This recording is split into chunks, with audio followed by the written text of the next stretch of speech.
Hey everybody, it's Charlie from Swift Contractors Corner. It is November 23rd, 2021. Yes, once again, the right year. It's Thanksgiving week. This is the Tuesday just before Thanksgiving, and we're just here doing our thing. We have on the phone with us today Matt Wright, and we have Jeff over here who's trying to do some technical stuff. We may or may not be in there all the way yet, but if not, bear with us. If he's there, he'll chime in when he wants to. How's it going, Jeff?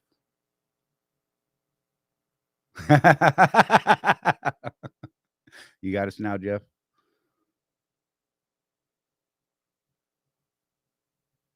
Look at that. And I open up this little chat window that I have on my sidebar over here today, so I don't have to switch back and forth between the chat and it's working.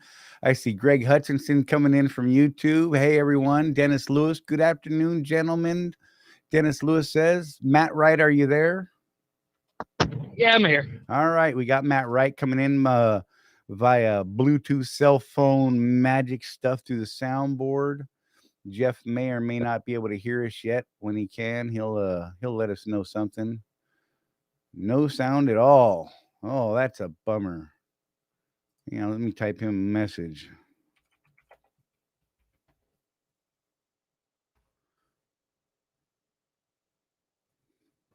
Sorry, it's not great video. And just trying to work out some technical difficulties, guys. I appreciate everyone being here. Like I said, it's Thanksgiving week. Matt, stand by for just a minute. I'm going to get into the fuel surcharge because that's what everybody wants to know. How much money are we making this week? You may have or may not have already gotten it. Brandon Perrin checking in from Facebook. I see you there, buddy. All right, guys, let's get into this fuel surcharge. Watch this little thing I made. Oh.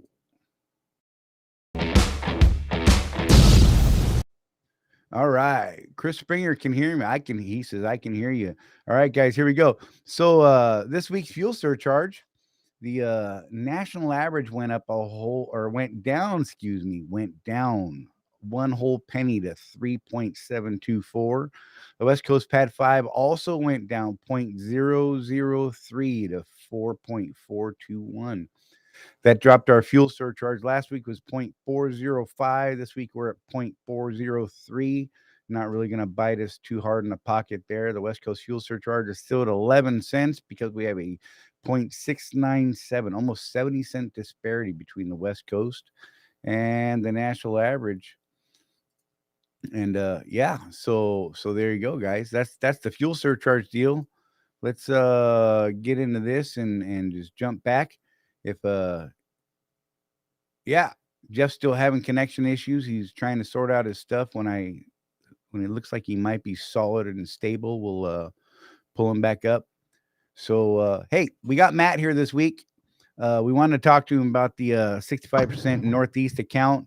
He has been working through that for the last few weeks, and there were some issues that he encountered as far as getting paid.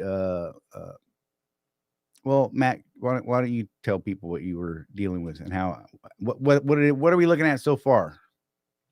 So far, loads have been paid pretty regularly, pretty on time.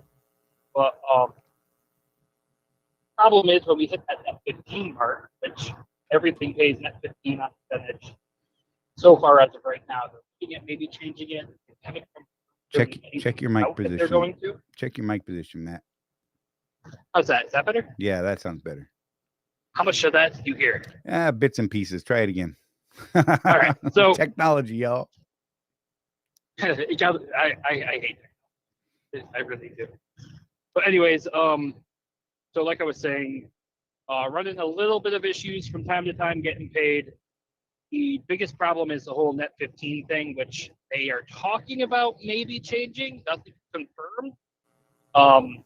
If you look at your current contract too, everyone says on there it is net 15. They just advance it to pay who's on the mileage account. So, but who's on the percentage account is still they're being paid a true net 15. You can get paid early sometimes. Like I've already been paid for the load I delivered today. That's already on my settlement, but that's because they're direct contracts with transportation. So if they're not a direct contract, you don't get paid as quickly. So yeah. Or- So those direct customers, they bill immediately, and they just basically advance it. Really, Right. the brokerage stuff, logistics side, which aren't technically Swift customers, they're falling back on the net 15, right? Yeah, like I have one load. It was actually a Procter and Gamble load to a Walmart, but the Procter and Gamble I picked up from isn't on their normal list of contracts. Right. So I'm still waiting to be paid for that when I'm 13 days into there, and that load paid $3,000 for 500 miles. Gotcha. So I'm waiting still to be paid for that one, which on Friday, I'm like 12 or 13. Friday, I believe it's the 15th. It's Thursday or Friday, but I don't expect to hear anything about it or see anything on Thanksgiving. And I honestly don't expect to see anything about it until Monday because of the holiday. Right. But do we got you, Jeff? Yep. All right, Jeff's here, hi, Jeff. everybody. So you had to switch to your phone, didn't you, Jeff? I did. I can tell. But it's cool, man. We're here. You're here. We're awesome. Matt was just talking about how excuse me, let me readjust myself here, guys. Sorry. So not groovy. Anyhow, so he was talking about how Swift Direct customers on the percentage pay, he's getting paid immediately once he completes those loads. And the logistics side is falling back on the net 15 side. And he was just talking about how just pretty much on how you have to stay on top of Swift once that 15 days come up. right. Like I plan to talk to them tomorrow about saying, hey, these loads are coming up to pay out. There's one that's coming up to the 15-day mark. There's one that's coming up to the 14-day mark. So I'll just, ones that are coming up close, I'll give them a notice just saying, hey, these are coming up just to let you know they need to be paid. Right. And they're going to try to get them paid out for you right off. They're going to try to do it as an advance if need be. But after a nice long conversation with Brett, they are supposed to be, no matter what, paying out right at the 15-day mark, regardless if Swift's been paid or regardless if Swift has even billed for it. A lot of times, and that was, I was going to say, that was the problem, right? Was they weren't billing. And right. We're okay. Right. There's a lot of these loads that pay net 30, 60, 90 to Swift. There's even some that pay net 120. Right. But no matter what, we're still supposed to be paid whether Swift has been paid or not. So you were able to get Brett to concede that point then? Yes. Oh yeah. He Okay. wrote in an email. So I have it in writing that yes, we're supposed to have this done. And then we had another conversation about it too when it happened again.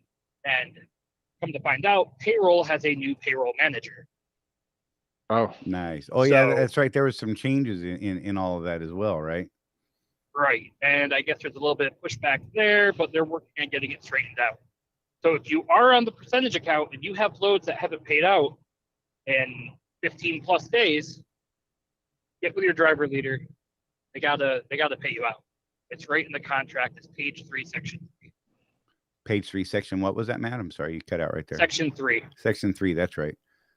Yep, and it does. Three. It clearly does state that it is a net 15. Everybody, just so you know, if you guys haven't actually looked at that little chapter in your contract, every one of our contracts has that section in it, and it states that Swift has 15 days from the time you turn in all the documents required for each load to get you paid. Luckily, most of us just get paid, that week, and it's all good.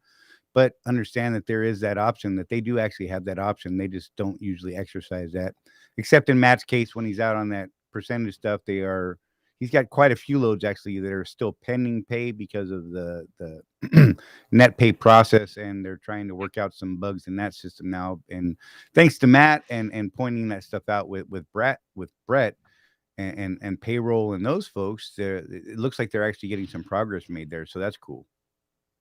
Yeah, there's definitely progress there. Another thing that also says in that section is you also have the right to see how much the load's paying, or be told how much the load is paying. Right. So make sure you're really looking over that contract, especially that section if you're on the percentage account. And when Swift goes percentage for owner operators, when they give you that choice to go percentage, make sure you pay attention to that section to be able to make sure you're being paid on time and that you're being paid properly. Right. And you and I were talking about this before, that you're keeping a ledger of all the loads you run, what they're supposed to pay. And when you Even the get them, mileage. yeah, right. You're crossing them off as they pay you, so you can keep track of when you were and were not paid for which load, right? Yes, yep. I'm actually changing that ledger up a little bit.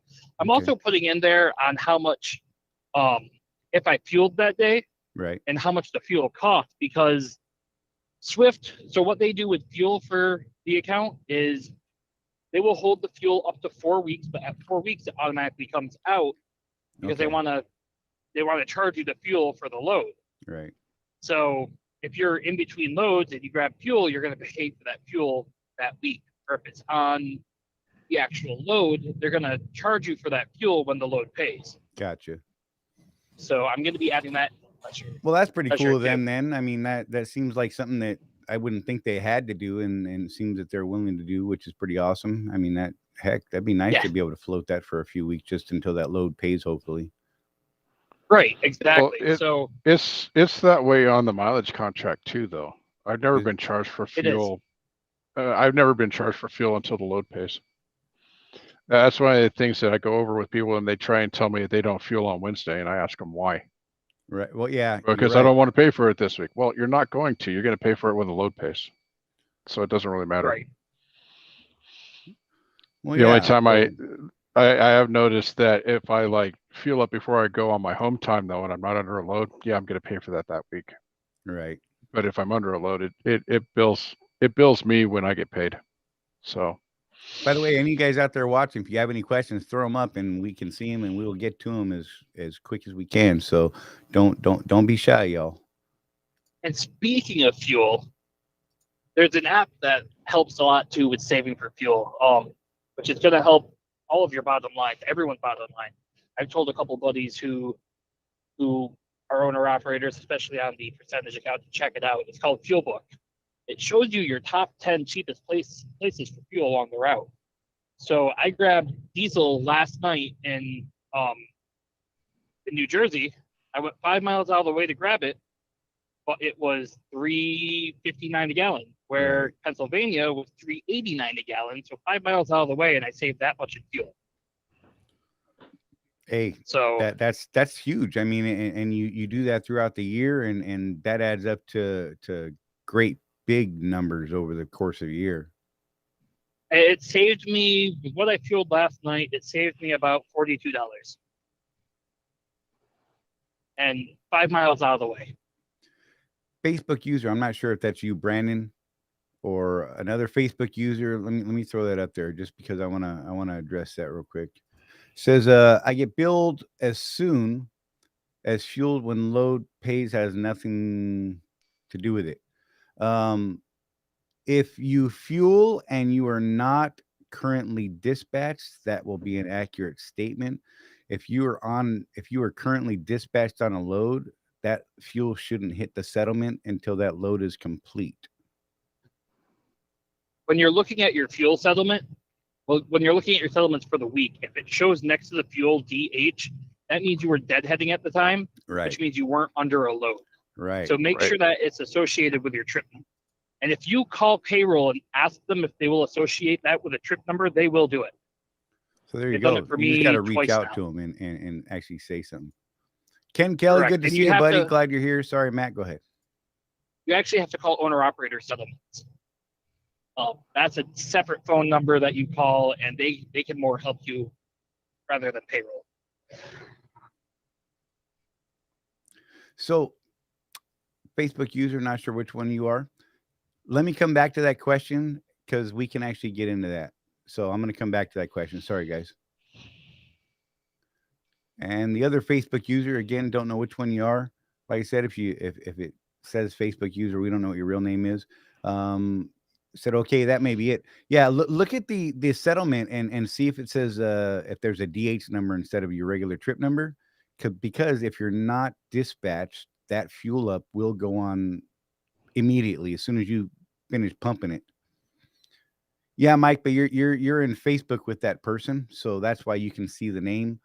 We're not actually in Facebook. We're on 4 different Facebook groups and YouTube all live simultaneously, so we can't actually see their name. Yeah, that registry map, guys, the link that he keeps putting up, if you go and click that, it's not going to do anything to your personal Facebook account, nothing like that. It just shows the names. Yeah, it just allows us to see your name if you go in there. It is chat.restream.io/FB. Allow them to see your name and it will start popping up. Sean Keith Conyers, the pros and cons of getting fuel in Oregon. Jeff, I'm gonna let you handle that because that's your wheelhouse, brother. It depends. That's the answer. Yeah. You have to be aware of what the different fuel taxes are. Oregon historically has not been the cheapest fuel in my experience. I mean, I lived there and was out of Troutdale for 15 years. And so I was running that I-5 corridor quite a bit. So I would have to figure out what the fuel tax was in California, which it's what is it, Charlie? Like 71 cents. Yeah, it's something ridiculous.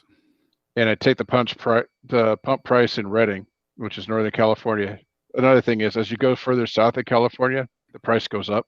So I would typically look at that Redding, California TA, and I would take the pump price, subtract 71 cents from that, and then I would look at all of the truck stops along I-5 in Oregon and see if any of those were cheaper than that.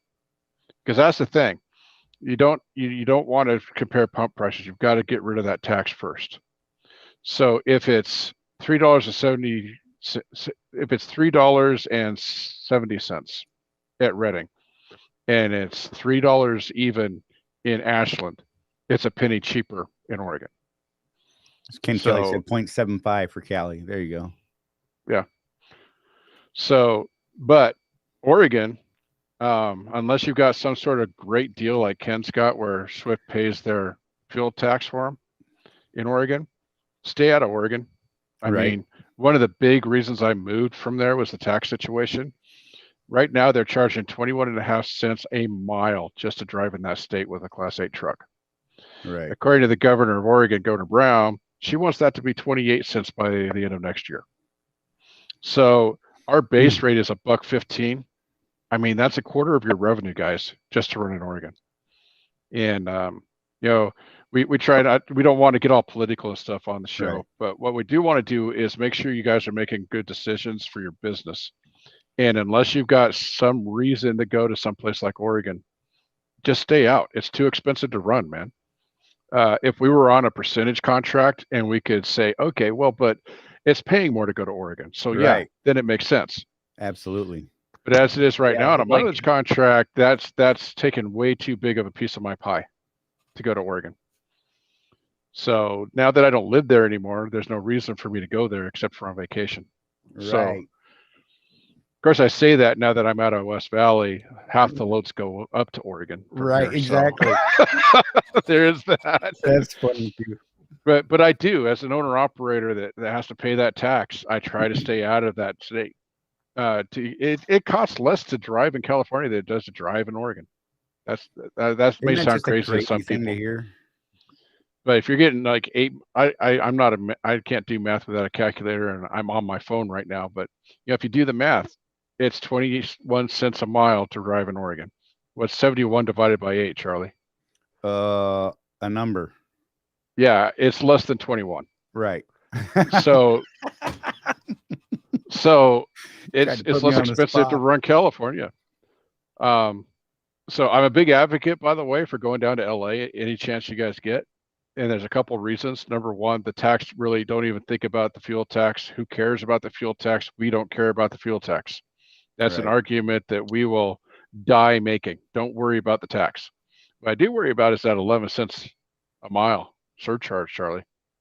Right now, man, unless you've got an old truck like Charlie, dude, get to LA and get one of those loads from LA to Memphis, man. That's 1,800 miles with an extra 11 cents a mile just because it picked up in California. So you start looking at things that way. Great. Yeah, and yes, I realize those are few and far between, but you do get those from time to time.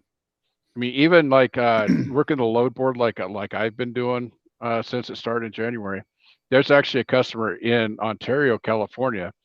If I'm down there, I just get one of their loads. It's from Ontario, California to Aurora, Colorado. It's just under 1,000 miles with that extra surcharge, and I'm really only in California for about 120 miles. Right.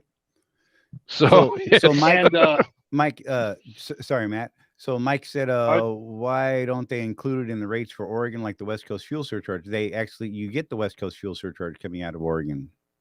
yeah, you do. You get it It's just not Washington, Oregon, California, part of Idaho, and I think Corinne, Utah, the Corinne, Walmart Utah, DC right, there right. gets it. So So that is built yeah, in there, Mike. but it's still less. The addition of the surcharge is 11 cents versus the 21 cents for the tax. Yeah, I hate taxes, guys. I'll just put that out there. Right. And You gotta deal with them. And like Ken know. Kelly said, it's only that 11-cent fuel surcharge or the West Coast fuel surcharge is only available if you load in those states, not taking loads into those states. You must load in that state. So, and look, I've seen some weird stuff happen where the load originates somewhere else and you pick it up in Oregon and run it down to LA. And you're like, where's my 11 cents, man? They're like, yeah, that load started in Montana. Yeah, but you picked it Well, up. I in was gonna Oregon. say- I would make that argument. I made it, and look, I've seen it come through sometimes, and sometimes it not come through. So I don't know what the deal is with that, honest to God, because the load didn't originate there was the argument. So I don't even know what the true ruling is on that. I don't know, man. Maybe that's something I should dig into deeper. Let me put that on the list. Something else that I can hurt my head over. what I was gonna say Sorry, is Matt. if they continue the percentage account the way it is with fuel surcharge as it sits isn't going to change. Right. I'm paid the same fuel surcharge as the cent per miles guy. Right, the OTR So contract.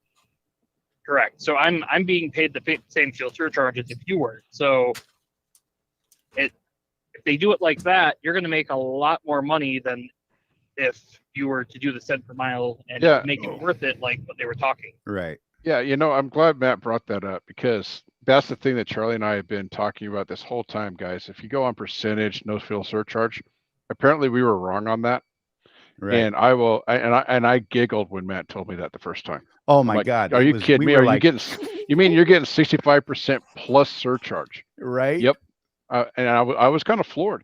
And if it does end up being that way when they bring it national, man, why would you go anywhere else? Oh my God. People are talking, well, I make 70%. Yeah, but I make a 65 plus surcharge. You're not getting any surcharge. Let's compare bottom line. Right. Plus, let's compare that bottom line. Then you start figuring in our weekly nut from Swift, especially those of us with paid off trucks, but even those guys without paid off trucks, you look at the truck payments in comparison to, some of the other folks in the industry, the other competitors, we'll call them, and what their weekly note is every week, for insurance, the variable mileage rate, contracts for the lease amounts, and all this other stuff. What we figure out, Jeff? It was like around $2,500 a year, $3,000 a year on insurance for you and I, something like that for the whole year. Yeah, that's ridiculously cheap, and I'm to me that by itself is worth staying here, and even if I'm stuck on a mileage contract, I'm good to go. And just so you know, has the cheapest truck payment. Right. I mean, just so you guys know too, Charlie and I, we're always looking at what to do next. And so for about 2 weeks, I was really looking at what would it take for me to go get my own authority. I would need a trailer. I would need this. I would need that. So I did get a quote for all the insurance that I would need for my own authority. That's brutal. $17,500. Now I've had people tell me that's on the high end, but you got to realize that my DOT number would not have any history. Right. So that's the first year of business. There's really nothing you can do to negotiate that when you're in the first year of business, man. They don't know you from Adam. You don't have any history. None of that. When I was at Schneider, I looked into get my own insurance because I was looking at theirs, and because I was on their account with Brandon Perrin, actually. Right. Like we were both owner operators over there running percentage. I looked into how much insurance would cost to get it outside of Schneider because I thought I was personally being ripped off. Nope, I was quoted $15,000 a year to run just east of I-35. Holy and that's crap. not crossing that I-35 border, but that was also, I only had a year of driving experience at the time and no experience as an owner operator. Mm-hmm. So, and that was fuel surcharge. I was just gonna say, speaking of fuel surcharge, like just to jump back real quick before I lose train of thought on this. Choo choo. Yeah, because we know how I am. I see something Squirrel. get squirrel gone. Squirrel. Yep, exactly. So, other companies do offer a fuel surcharge, but it's nothing like Swift. When we were at Schneider, it would give maybe $100, $200 for a load that went 1,000 miles for fuel surcharge. That was what the customer was paying. We get more from Swift than what most customers pay for fuel surcharge. Right. Yeah, it's pretty crazy, and you know, and on just because we're talking the fuel surcharge and how it pays and that versus other companies, you know, you also got to remember that Swift pays fuel surcharge on every dispatch loaded mile, right? Mm-hmm. Whether they they collect might the not, surcharge or not. Right. And I've made that argument with people all the time because we all get torqued off sometimes, and I hate Swift or whatever, and you start looking at stuff like that. You know, the biggest thing, I'm just going to go to Landstar. I'm actually one of those guys. When I get pissed off, that's what I tell Charlie. I'm going to Landstar. Screw this. Yeah. Anyway, I claim on going to Mercer. Yeah, you look at it though, and they're like, and they say they pay 100% of collected fuel surcharge. Right. Collected. And see, and that's you talk the to their words. Operators, and they're like, yeah, I might get surcharge on one load a year. Right. You know, because it's spot market freight, guys. It's not contract freight. Right. The reason why Swift can do what they do is because Schneider, most of their stuff is contract freight, so they know they're getting something, you know, over the course of a year. Right. Yeah, at Schneider, it was all contract freight. So we would get fuel surcharges, but it was always bad. Like I took a load, my first week here, I took a load going to WB Mason up in Massachusetts. That load did not pay fuel surcharge. They showed me the bills because we can request to see all that. So they showed me the bills. That WB Mason load did not pay fuel surcharge. Right. But the Floor and Decor load I took the day before did pay fuel surcharge. Nice. But no matter what, I still got more fuel surcharge Swift than what Floor and Decor was offering because they offered $75 in fuel surcharge and I got $280 from Swift. See, and that's crazy too.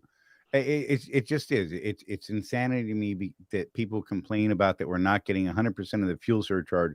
And I'm like, we're getting more than 100% if you ask me, because over the course of the year, I'm pretty sure we're making out better on the deal. It's my opinion. I can't prove that. I mean, I don't have access to books or any of that, but I'm fairly certain, judging by what we've seen coming out of other companies, that, you know, that's not a bad deal. You know what I mean? Hey, quick transition here. I definitely wanted to touch on this. Facebook user said, when we catch a chance, any updates on the load board? I do have something. It's not great. It's not a lot, but it is something. I reached out to Brett. Brett wanted me to tell everybody happy Thanksgiving, and he's super thankful for all our drivers. So there's that. And he means that. He digs us. And I personally think this is big news you're telling. So the load board development team is working daily and will continue until completion. They're working on the automation process when a load is accepted off the load board, then planned and committed to the owner that picked it off the board. That should be done in 3 weeks, then ready for testing. Then the mileage and rate displayed accuracy. For those of you who don't know, the load board system right now displays one mileage. And what's going on there is if it's a Swift Logistics load, they use PC Miler and not the Rand McNally. So sometimes there's a difference in what the load board says the mileage is versus what we see when it comes to our settlement. So they're working on getting that accuracy displayed for the mileage and the rate. And Brett is comfortable with saying the following: we will add more owners in mid-January. I'm always afraid when he puts dates on things. So yeah, no kidding. It freaks me out. I'm not gonna lie. And he's gotten gun shy on it, but he threw that out there, and this is, you know, something that he approved that I put out. So let's see.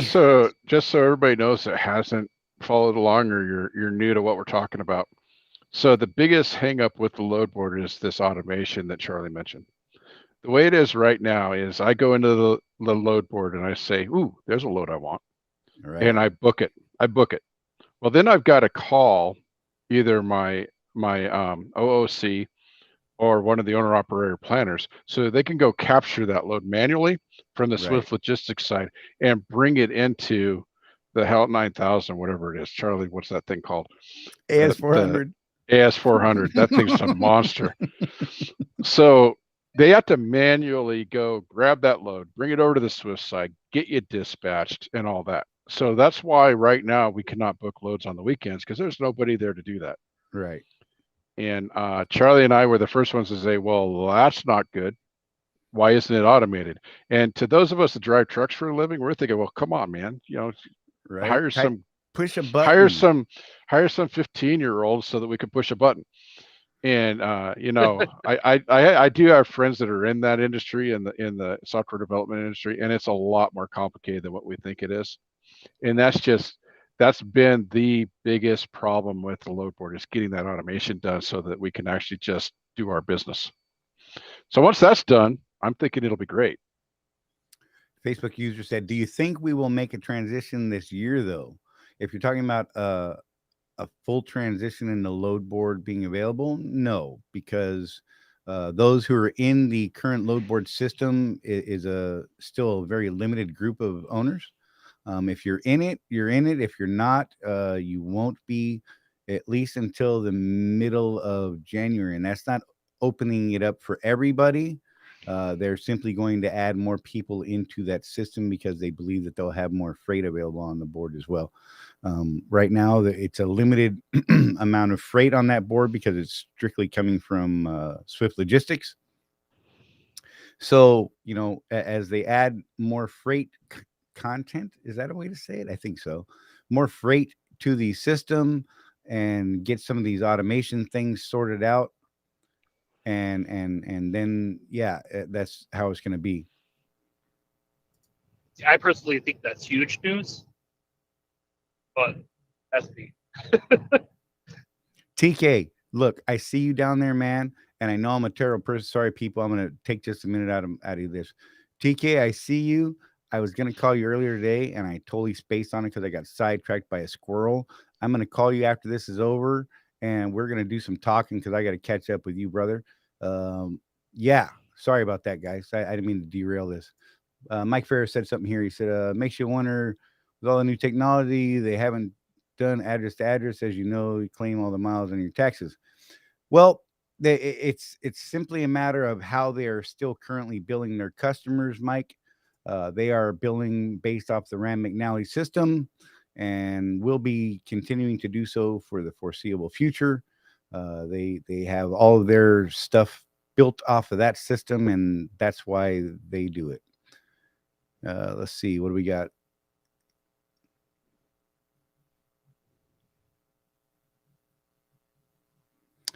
Billy, okay, I see you, buddy. I haven't forgotten yet. We will come back to that. Just give me one more minute.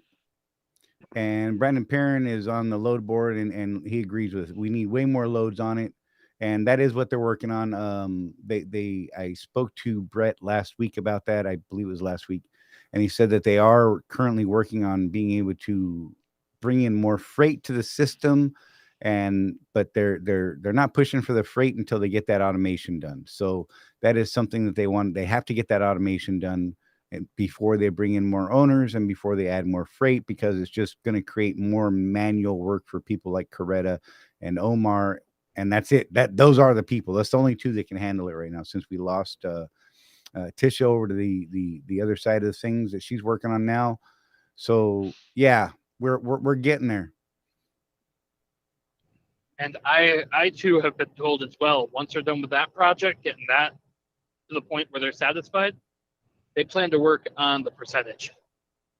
So there you I'm go. excited for. Yeah, I mean, if I was going to be planning a big project like this, I would say also, if I was in Brett's position, I would be like, let's get the load board done first, because without the load board, what good does percentage do?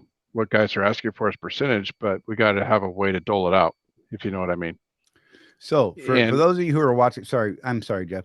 Those of you who are watching that want to get into the load board test group, you're going to need to reach out to Brett Stewart directly, send him an email, and do it that way. It's a whole lot better than me trying to pull your name and all that stuff. Honest to God, yeah, just reach out to Brett and let him know that you are honestly interested, and he will, try and get you in as best he can, guys. Sorry about that. And Yeah, with one my of the things conversation with too. Brett too. Mhm. Oh, I was just gonna say, my conversation I had with Brett. Brett's excited to hear that people are calling in asking how they can get on percentage, stuff like that. I just want to make one last thing clear on the percentage before we move on. As of right now, the only thing with percentage up in the Northeast is it's full. You have to also live near the Northeast as well, but currently it's full, guys. Brett made sure to ask me to put that out there that it was That's full. right. Brett and my driver leader did too. He was like, I love the contact we're getting, but the account is full, guys. But there is also some Costco accounts too, where I guess drivers go in and out of pretty regularly that are percentage. So watch out for those. A percentage account might open up on Costco, or a percentage position might open up on Costco. So I was told to. We're going to tell hold people Matt's watch for feet that. to the fire and make him be the point of contact. So if some positions open up in Northeast, we're going to get him to put that out for us. Yeah, I will definitely let whoever know. With the Northeast, if they want to come onto the account, shoot me a message on Facebook. You can see I post on the Swift Contractors page, and I'm probably in all the Swift pages saying something stupid somewheres. Ain't that so? Oh wait, sorry. But yeah, so if you have any questions about it, message me. Or if you have questions about how just percentage works in general, message me about it, because it's a lot to process. There's a lot that people don't realize goes into it. Mhm. Hey, so this is Billy. So Billy actually runs the Target account up there out of Lake City as well. So what's up, man? Anyhow, he says, what's the chance of y'all getting someone from IEL or whoever's in charge of the MRP program to go over what's covered under the warranty? Every time I ask, I get told there is not a list, so it's pretty much up to their discretion. I disagree with that, Billy. According to the copy of the contract I have for MRP, it's pretty specific on what it does and does not cover, as far as what it covers, completely versus what it covers 80% of, and that sort of thing. It's in that contract. If there are individual small bits and pieces, I mean, if there's something specific that you're talking about that, they said was or was not covered, we could definitely dip into that in the contract. Just shoot me a message or throw a question up here or something further here, and we can dive deeper into it. But the contract does say what, for the MRP program, what is and is not covered as far as their warranty program goes. Yeah. So yeah, there you go. There you go. Sorry. And that, that with that, especially with that MRP, it's really important that you read the entire IEL contract, because it'll save you from a lot of heartache. Right. We've already seen where guys like, oh, this isn't what I thought it was. Well, you signed it, and it's pretty specific on a couple of things in there. And you need, whether it's the MRP or not, you need to know what you're getting yourself into. Read the contract. I mean, that's important enough to where Charlie and I are thinking about doing an entire hour on it. So, Yeah. At least I think it would take at least that long. Seriously. So I have a question for you guys. Go for it. It's about the MRP lease, actually. A buddy of mine said to me today that he's skeptical of signing it because he heard he doesn't get the maintenance account back when he finishes the lease or completes the lease. Okay, that's true. I'm just going to kill it That right is true? now and be done with it. So there are two maintenance accounts that you can build, that you can put money into on the MRP lease. One goes into the warranty program that you're paying for. That's the MRP side of it. And then one would be like your regular maintenance account, like the rest of us have on a standard lease, or I have on my contract with Swift. The one that you are voluntarily putting money in for, whatever it is that you put it in there for, me, and Rosie, that's our Vegas fund. And the other is the MRP side of it. It's the what is that? MRP stand for? It has to do with that. I can't think of the word. Sorry, they're Maintenance gone. and repair program. Thank you. That smart guy right there next to me. That's why we keep that guy around. He like brings me back down to earth when I'm like, oh, let's kill someone. He's like, calm the hell down, stupid. It's okay. And I'm like, oh yeah, it's just a light bulb. That's fine. But so yeah, so yeah, the maintenance and repair program. So that part of the maintenance is going into, and it's based off of the mileage of the truck, how old the truck is, and all that, right? So every 100,000 miles that goes up a penny or something like that, and that does not come back to you. It is there for the maintenance repair program, and at the end of the lease, that money is gone. But here is the way that I've been able to wrap my head around it and accept that if I were to go into the MRP program or something like that, and honestly, if I was going to lease a truck from IEL, that is probably the route I would go, would be the MRP program. And you're paying, I look at it as you're paying for insurance like you would at Aero Truck Sales or any of these other companies. They have a repair program, a maintenance warranty, extended warranty. Look at it that way, because if the motor blows while you're on an MRP lease, it's covered. It's covered. Yeah. If it doesn't, fine. You paid for the insurance and you didn't need it. I say great. It's covered to a point, actually. Well, I do know that it's covered. It depends. It depends on what it is. It also If it's from depends on neglect, if you're it's not doing. covered. It also depends on if you're doing all the maintenance that's in that 5-page list. Right. And if it's neglect, yeah, you shouldn't expect them to cover it anyhow. I'm sorry. Well, that's any warranty. If you're not changing your oil and you blow up an engine at 100,000 miles or whatever, I know that's a little low. Say 500,000 miles, Right. And Peterbilt's going to tell you, pound sand, man, you didn't change your oil for 200,000 miles. Right. So yeah. Tell you what, So, we will get that on the list. As far as we've been talking about a long time. We need to actually go in and talk about how to build a video about this contract stuff. And I really want to make sure that we do it right. And I don't want to misrepresent anything. And I don't want people to think that we're just here blowing smoke up IEL skirt or your skirt or anyone's skirt. We try to go and look at this from a strictly business view.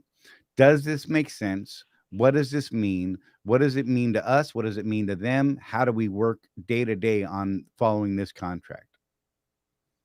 Yeah. Yeah. And we brought it up a little bit the last couple of weeks, but that maintenance list that's in your MRP contract, if you're on an MRP, guys, it stipulates that you need to be using the Swift shops for it, things like that. Make sure they're doing what's on the piece of paper, because we found out that the shops aren't necessarily doing everything that's on the maintenance schedule for the truck. You got to be the owner. You got to step up and say, hey, did you do this, this, and this? No, well, get it done, because that's what you're supposed to do. Because if you don't and you run into problems, IEL's going to come back and say, well, you didn't have this done. Right. And that's going to hurt. And you're going to say, well, it was at a Swift shop, and they're going to go, and? Exactly. Yeah. Because the guys in the shop, I'm going to tell you right now, they don't know what your contract says is supposed to be done at every service. I promise you, because I've seen it happen time and time again. Well, like Jeff said, I took it to a Swift shop, but they didn't do what's in this list. Well, did you ask them to do what's in this list? Did you show them this list that you need to have done? And the answer is no. I just thought they knew. Well, how would they know what your contract says? They're techs, mechanics, whatever you want to call them, but they're not lease operators, and they're not running your business. They're there to do what you ask them to do. You ask them for a B service, you got a B service. Yeah, and back when that also goes as well. That also goes as well for the traditional. Right. Mm-hmm. Yeah, I mean, Sorry, when I leased my first truck, that was back when they were offering, hey, do you want your Volvo that you're driving right now? We'll make a deal. Right. But there was two problems with that truck. First of all, it had a Mercedes engine in it. Second of all, I had that truck when it had 10,000 miles on it, and I knew what they did for maintenance. And I was, no, we're not. Nope. No, thank you. How about that brand new Kenworth T2000 over there? Let's talk about that. And that was the first truck I got. And man, even though I maintained it by the book, everything that I was supposed to do, it's still, I turned that one in at 750. because that was back when mentors actually like drove a lot. Right. So I turned that truck in at 750. I knew it needed an M-frame at that point. And that was with doing all the maintenance that was supposed to be done. And of course, with students driving the truck, that 10-speed manual transmission and all that stuff, students really beat up on the trucks. High clutch. Yep. So yeah, I mean, it goes for whatever, I don't care if you went out and dropped $50,000 cash on a truck. You need to be doing the maintenance, because if you don't do the maintenance correctly, you just threw your money away, in my opinion. But Right. these Yeah, trucks should pert near be lasting long enough to where you might need 2 of them in a career. Right. If you're doing all the maintenance. Over a 20-year career and then retire, you needed 2 trucks. That's pretty good. That means no doubt. that means you were doing all your maintenance. We finally So- turned 1.6 on ours, so we are 1.1, a little over 1.1 million miles that I've owned this truck, and it's still going, guys. And it is possible. My cousin's on his 3rd truck, 27 years driving, and each truck he's had, he's put 2 million miles on. There you go.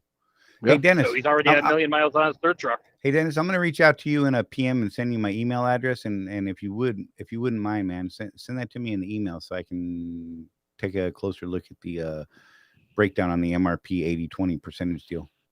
Thanks, man. And exactly, Ken Kelly. In frames are not cheap. Look, an in frame on my truck, a pretty decent in frame from Detroit Diesel directly. Having Detroit Diesel in Ocala do it cost me $17,000 some years back. A real high end rebuild on my truck is $23,000. On Jeff's truck, what are you looking at? Pittsburgh Power, what was it, around 25 for a decent up there for a real good in frame from Oh, you're a funny guy. 32. 32 now, really? Mhm. Sweet Lord. But That's yeah, that's on a DD15. okay. Full in-frame rebuild and all. Well, okay, so Charlie mentioned Pittsburgh Power. There's a couple of reasons why I'm going to use them when the time comes. Number one, I trust them. I've actually talked to the owner a few times over the years, and the dude's been doing this since Jesus walked the earth. Okay, Right. the guy is he's an old codger, and he knows the business like no tomorrow. But they do extra things when they do a rebuild of an engine beyond what normal people do. And it's a laundry list, so I'm not going to go into all of it, but I'm comfortable paying them $32,000 to rebuild my engine, because I guarantee you that it's going to go at least as long as it did before the rebuild by the time they're done with it. Yeah, I think the last time I checked about Pittsburgh, I was looking at 25 to 27,000 for the bells and whistles. Yeah, but that's the one. Okay, so just real quick, one of the reasons I love the shop is when you go in there and you have it, even if you just go in and say, hey, I want to tune my truck, get the valves adjusted, this, that, and the other thing, they're going to ask you how fast you want to drive. Right. Because they will tune that truck to get the best fuel mileage at the speed you tell them. Right. And Pittsburgh Power is great. Yeah, and they don't just have techs on staff. The dude has an actual a diesel engineer. Yeah. That multiple engineers. They have engineers for each of the engine manufacturers, not just techs, not just mechanics, but people that design these things work for this guy. They have electrical engineers on staff. I mean, it's crazy. So that guy it's one of those things. It'll cost you to go there, but I personally think it's worth it. Every damn penny. Unless you plan on retiring next year, in which case, I don't know. Right. I mean, if you're going to sell a truck next year, then, go down to Billy Bayou Backwoods rebuild shop and just get through the year, I guess. Put some leak stop in there. You're good. Right? A little sawdust. My personal experience with Pittsburgh Power was actually fantastic. I called them up looking for an electrical problem. They had me just explain it to them over the phone. They were able to tell me which ground was broken on the truck, and they're like, here you go, just go fix it, you'll be good. Those guys are amazing. You even have to go in. Yeah. And I haven't spent much money with them. I bought a couple parts from them over the years, but they've earned my business by stuff just like that. You call them with a question, they'll answer it. They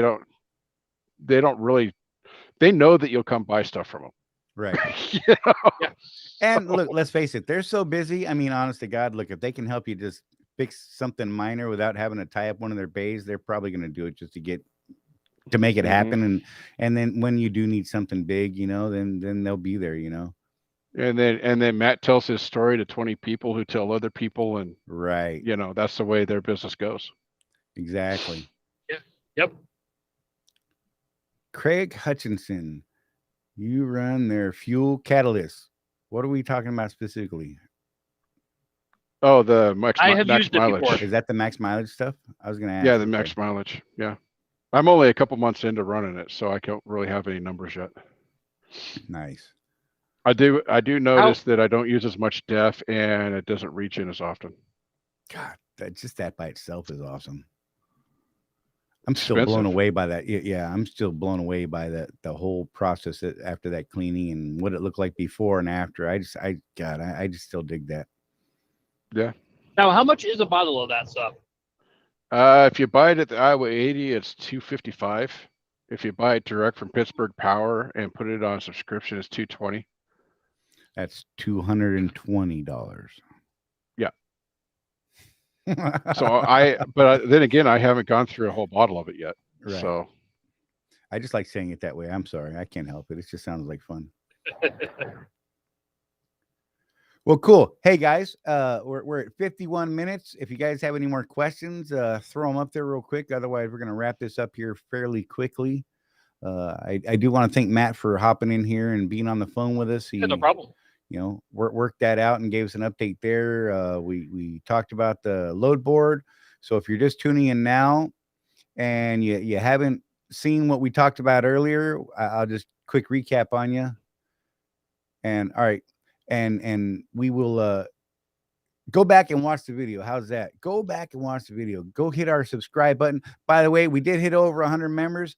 If I can get Jeff after the show here, I got to get him to help me make a video, and we're going to give away a headset. That's what I want to make another video for. So his battery's about to die, so I'm going to lose him any minute. But I want to thank you guys for being here. You guys are awesome. Anyway, you can link Brett Stewart's email. Reach out to me on Facebook. Send me a message, and I will hook you up with that information. We did hit the fuel surcharge. Back at the beginning of the video, Jeff may pop off here. He may just disappear. He's 5% and counting. Matt, thanks for being here, buddy. I want to thank everybody for being here. It means a great deal to us that you all come out here every day, or not every day, but once a week, and hang out with us and ask questions and be a part of our group. Everybody have a safe and wonderful Thanksgiving. I hope you're all home or out making money. So until next time, guys, we want to thank you once again for being here, Swift Contractors Corner, and you guys take care of each other. Be real safe out there, and we'll see you next time here on Swift Contractors Corner.